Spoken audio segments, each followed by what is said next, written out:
Masarap yung niluto natin ngayon mga kabay. Yan oh. Sinigang na bangus. Yan. Yan, abangan niyo mga kabay ang ating video hanggang dulo.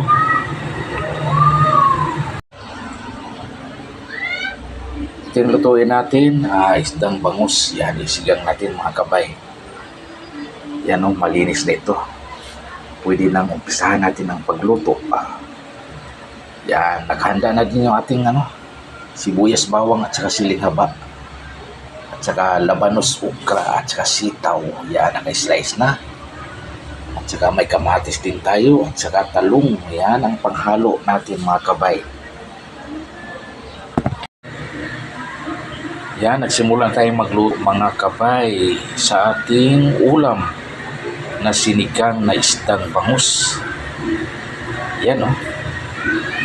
Sinabay ko na din yung ibang gulay, yung sitaw at saka okra at saka labanos para sabay silang maluto sa isda. Yan.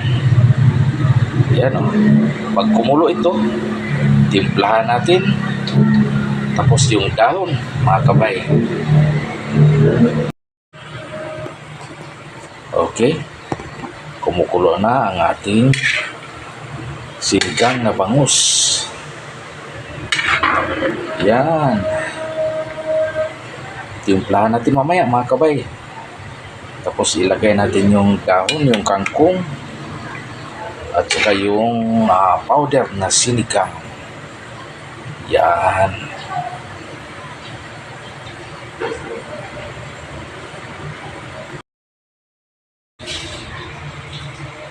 Yan, kumukulo. Kabay.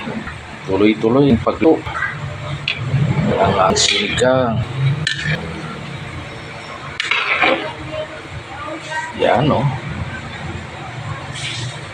Medyo naamoy ko na mga kabay. Ang aromatic. Ang sarap ng amoy kahit hindi pa natimplahan mga kabay.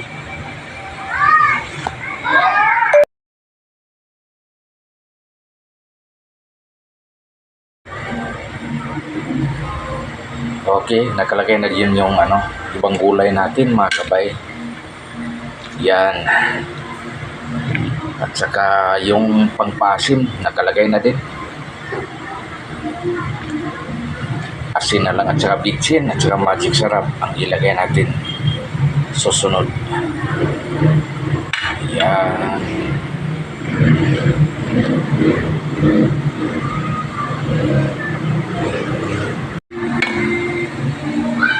Okay, nakalagay na yung ating dahon, yung kangkong. Tikman natin mga kabay. At timplahan na ito.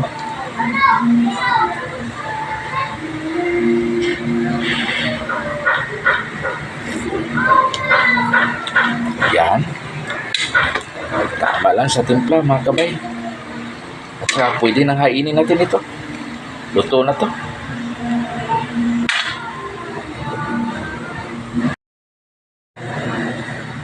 Yan, isarado natin ng gasol mga kabay para maghain na tayo. Luto na ito. Yan o. Ang sarap mga kabay.